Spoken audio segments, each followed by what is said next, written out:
Assalamualaikum warahmatullahi wabarakatuh. Perkenalkan, saya Nur Latifah, mahasiswa Universitas Negeri Makassar, jurusan Psikologi Pendidikan dan Bimbingan, program studi Bimbingan dan Konseling, angkatan 2018. Pada video hari ini, saya akan mempraktekkan konseling pendekatan behavioral, teknik asertif training. Pada video ini, saya akan berperan sebagai konselor dan saya akan ditemani oleh teman saya Fitria sebagai konseli. Untuk praktek videonya, selamat menyaksikan. Assalamualaikum. Waalaikumsalam. Silakan Mas Ana. Ya Bu. Duduk di sini. Kalau Ibu boleh tahu dengan siapa ya namanya? Ya Bu, perkenalkan nama saya Fitria dari kelas 12 Bu. Ibu panggil Fitria saja ya? Iya Bu. Ada perlu apa ya Nak Fitria datang ke Ibu?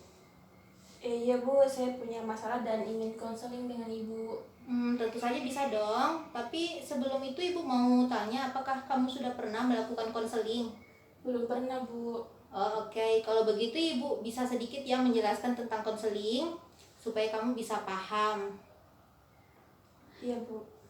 Oke, Ibu jelaskan. Konseling yang akan kita lakukan pada hari ini adalah proses pemberian bantuan yang dilakukan oleh konselor kepada konseli itu secara khusus yang dilakukan melalui interaksi antara dua orang dengan tatap muka. Konseling ini akrab dikenal dengan konseling individual ya.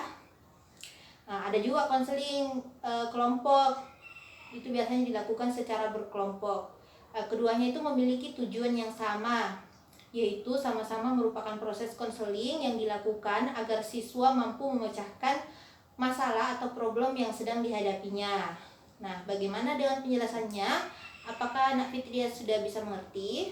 Iya Bu, saya sudah mengerti.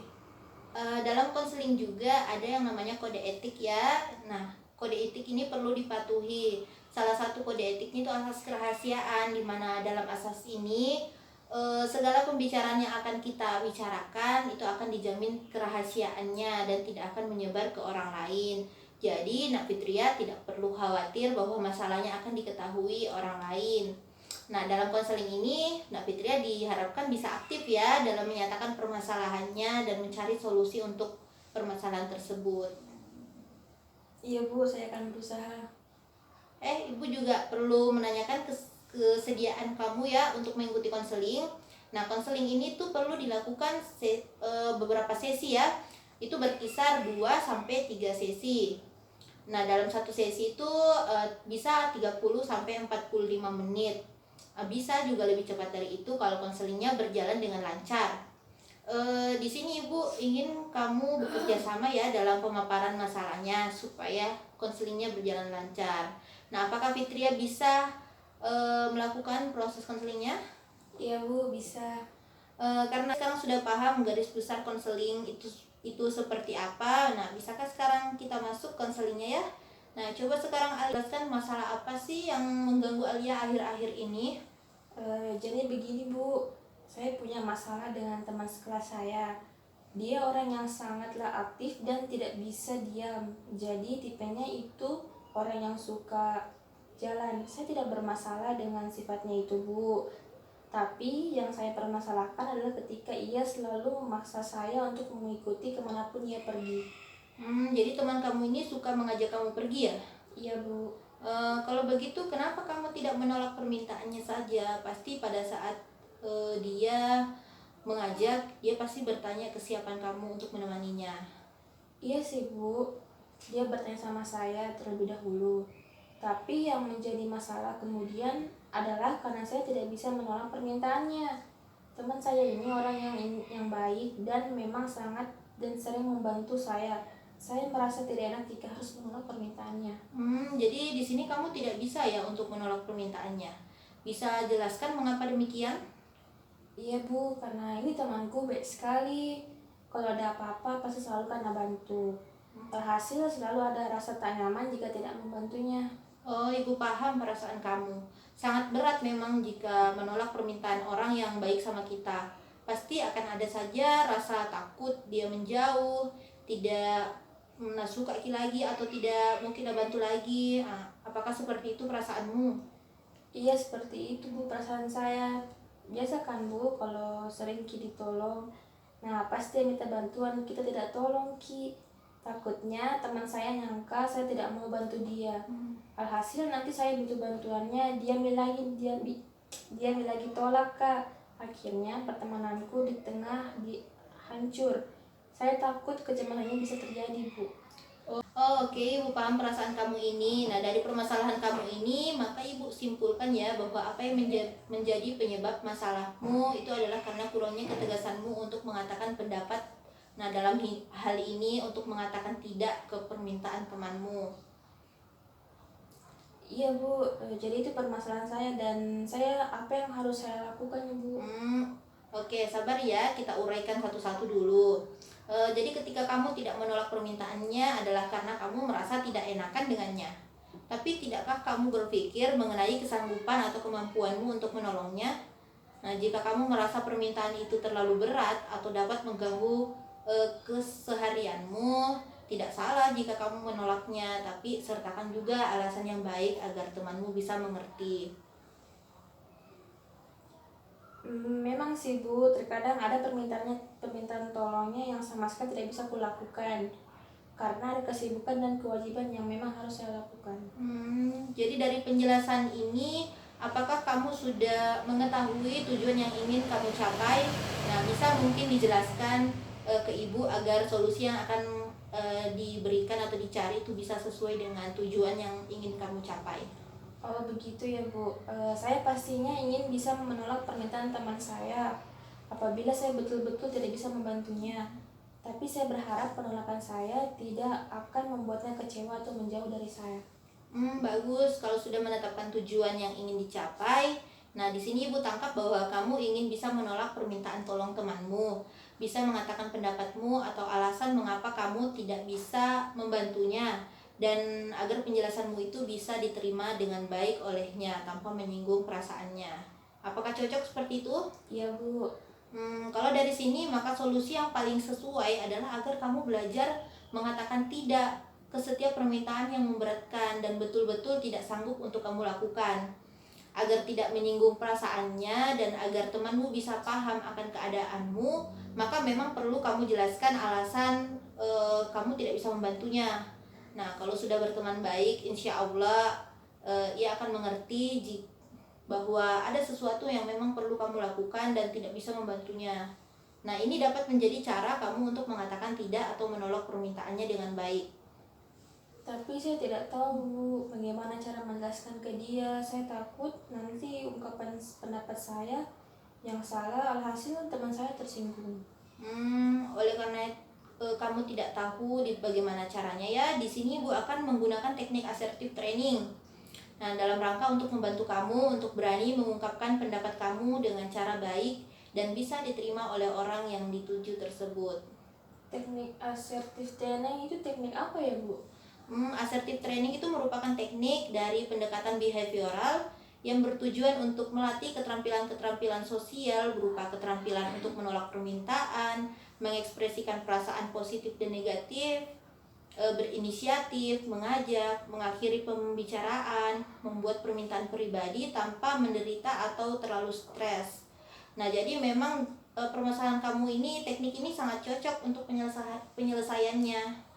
Oh begitu ya Bu, saya baru tahu. Oke, tanyakan saja jika ada yang tidak kamu tahu atau mengerti ya. Iya Bu.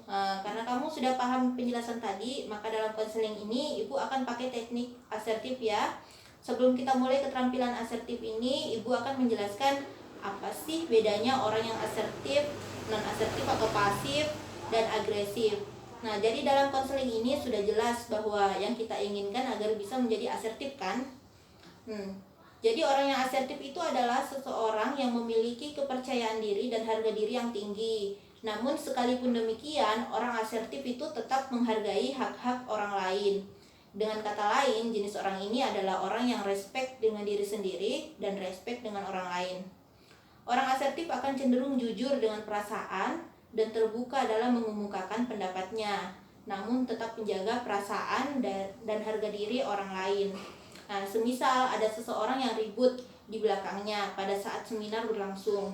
Karena ia merasa terganggu, akhirnya ia menegur orang yang berisik tersebut.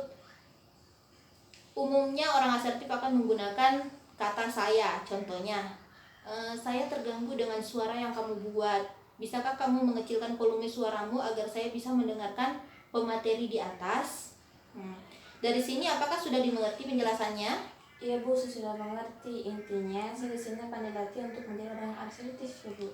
Iya, kamu ingin lebih berani dan terbuka mengatakan pendapat dan penolakan dengan temanmu. Apabila kamu tidak membantunya agar ia tidak tersinggung, maka memang harus berlatih teknik asertif ini. Lalu Bu, bagaimana dengan yang pasif dan agresif? Oke, Ibu jelaskan itu juga ya. Jadi kalau orang itu agresif, umumnya ia akan bertindak seolah dialah yang paling benar, memiliki harga diri yang tinggi, dan menempatkan harga diri orang lain di bawahnya.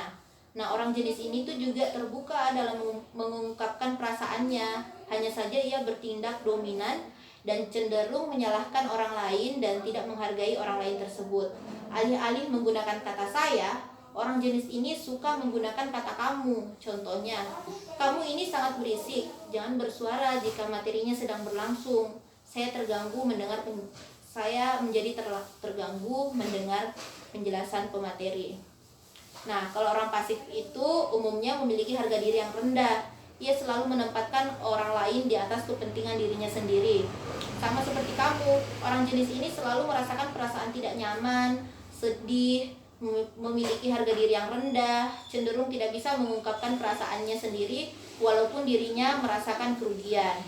Umumnya orang jenis ini hanya akan diam, mengikuti perintah atau arahan orang lain sehingga selalu mengiyakan apapun yang diperintahkan. Nah, dari sini apakah sudah paham perbedaan antara ketiganya? Iya Bu, saya paham. Jadi saya masuk ke dalam orang yang pasif ya Bu. Bagaimana agar saya bisa menjadi orang asertif Bu? Oke, karena kamu ingin menjadi orang asertif dan bisa terbuka dalam mengungkapkan perasaanmu, maka ibu akan membantumu sampai bisa. Tapi kamu perlu tahu ya bahwa untuk menjadi orang yang asertif itu perlu berlatih dengan sering dan diulang-ulang, baik itu dalam pikiran maupun dalam kenyataan ketika berinteraksi dengan orang di keseharian. Nah, apakah kamu sanggup dan bisa berlatih untuk mengulang-ulangnya terus? Iya Bu, saya siap. Baik. Kamu kan belum mengetahui perilaku orang yang asertif itu seperti apa. Jadi di sini kita akan bermain peran ya. Jadi nanti kita simulasikan seperti apa teman kamu ketika mengajak jalan dan bagaimana caranya untuk menolak dengan baik. Bermain peran ya Bu. Berarti ada adegan dan dialognya. Ya, seperti itu. Tapi di sini Ibu akan contohkan terlebih dahulu. Setelah itu baru kamu yang melakukannya. Iya Bu. Nah, oke, kita mulai ya. Sekarang coba lakukan apa yang bisa dilakukan temanmu ketika mengajakmu pergi jalan. Anggap dirimu sebagai temanmu dan anggap ibu sebagai dirimu. Nah, dari sini aku sudah mengerti. Iya Bu, mengerti Bu. Sip, kalau begitu mulai ya. Hitungan 1, 2, 3 kita mulai. Alia, ayo pergi temani ke kebazanan temanku dekat Cinde tempatnya, tidak sampai tengah malam Ji. Ya, temani Kadi. Tidak bisa Kak, karena ada juga tugas mau kumpul besok. Masa tega kok sendiri jika itu pergi, siapa nanti kau temani? Maaf sekali Kak ini saya bukannya tidak mau temani Kiko dong, tapi tugasnya Pak Mahmud ini harus dikerjakan dan dikumpul besok pagi. Kalau tidak selesai, rendah itu nilaiku nanti. Bisa Kak kalau hari lain seperti besok. Kalau besok bisa aja Kak temani Ki pergi. Ya Pare. Oke, adegannya selesai ya. Baik, jadi bagaimana pendapat Nak? Kurang paham kok Bu, apakah memang bisa seperti ini? Begini ya, jadi ini asertif itu mengubah perilaku. Jadi memang kalau pertama kali kayak tidak terasa langsung manfaatnya, harus dilakukan memang berulang kali supaya dirasakan perubahannya. Begitu ya Bu? Iya, seperti itu. Nah, sekarang coba tempatkan diri Alan jadi orang yang asertif. Nah, sekarang ibu yang akan berperan sebagai temanmu yang akan mengajakmu jalan. Nah, lakukan sesuai dengan pemahamanmu. Dan jika kamu merasa kesulitan, kamu bisa berhenti, tarik nafas dalam-dalam agar bisa tenang kembali. Nah, apakah paham penjelasannya? Iya Bu, paham. Oke. Fitria, ayo pergi jalan, temani kok ke bazarnya temanku, dekat jendek tempatnya, tidak sampai di tengah malam, pulang Miki. Ya, temani kak. Tidak bisa kak temani ki hari ini. Kenapa tegamu tidak temani kak, sendiri kak itu nanti pergi kodong? Tidak bisa sekali kak ini. Mana ada juga tugasku pengajiannya Pak Mahmud. Nah belum pekat juga selesai. Harus dikumpul pagi-pagi di mejanya Pak Mahmud. Kalau tidak selesai dibawa kakek nanti nilaiku. Takut kok kalau sendiri Maaf sekali kak ini. Tidak bisa kalau hari ini. Bisa kak besok Ki datang. Kalau besok bisa jadi kak temani Ki datang ke bazarnya. Bisa Ji, yo pale kerja tugas Miki pale dulu hari ini. Oh iya, terima kasih nah. Nah oke, bagaimana dialognya? Bagaimana perasaannya setelah mengemukakan pendapat dengan jujur? Terasa lebih lega ibu dan nyaman. Seperti itu yang kita harapkan terjadi. Iya bu, saya harap saya bisa melakukannya. Oke, di sini yang paling penting dalam asertif itu kamu perlu menghargai dirimu sendiri terlebih dahulu, namun tetap menghargai perasaan dan harga diri orang lain juga ya. Jadi jika ada yang mengganggu atau mengganjal dalam pikiranmu, kamu harus ungkapkan itu dengan jujur, namun tetap berusaha menjaga perasaan orang tersebut. Jika kamu menahannya hanya dalam hati dan tidak diungkapkan, maka yang terjadi adalah kamu masuk jenis orang yang pasif. Jika kamu mengungkapkan perasaanmu dengan jujur tapi tidak menghargai hak dan perasaan orang lain, maka kamu masuk orang yang agresif. Selain kamu perlu menghargai orang lain, kamu juga perlu ya melihat ke dalam dirimu, apakah kamu bisa dan mampu menolongnya. Iya bu, saya paham. Oke, karena kamu paham, ibu akan berikan tugas ya. Jadi tugasnya itu coba kamu sering-sering praktekkan perilaku asertif di lingkungan sehari-harimu. Ibu harap kamu mencatatnya ya di dalam buku atau kertas. Buatkan kolom di situ, ada 3 kolom. Kolom pertama itu kamu jelaskan apa situasimu sehingga harus asertif. Yang kedua, apa yang kamu lakukan dan katakan pada saat itu. Yang ketiga itu serta kapan itu terjadi. Nah, buatkan dalam tabel ya. Iya bu, akan saya lakukan. Oke, jadi kira-kira kapan Fitria bisa datang ke sini lagi untuk melaporkan tugasnya? Minggu depan di jam seperti ini bu, apa bisa? Iya bisa, kalau begitu ibu tunggu ya di hari Rabu depan. Iya bu. Baik, berhubung sesi konseling ini sudah selesai dengan baik dan Fitria juga sudah paham akan tugas-tugasnya, maka ibu akan akhiri sesinya ya. Iya bu. Baik, kerja dengan sungguh-sungguh ya tugasnya. Ibu senantiasa mendukung perubahanmu. Jika ada hambatan, boleh kok Alia datang lagi walaupun bukan hari Minggu depan. Baik bu, terima kasih atas bantuannya. Iya, sama-sama Fitria. Sudah bel berbunyi bu, kalau gitu saya pamit balik ke kelas bu. Assalamualaikum. Ya, waalaikumsalam. Iya bu. Nah, itulah tadi praktek konseling asertif training yang saya bawakan dengan teman saya. Lebih dan kurangnya mohon dimaafkan. Wabillahi taufiq wal hidayah. Wassalamualaikum warahmatullahi wabarakatuh.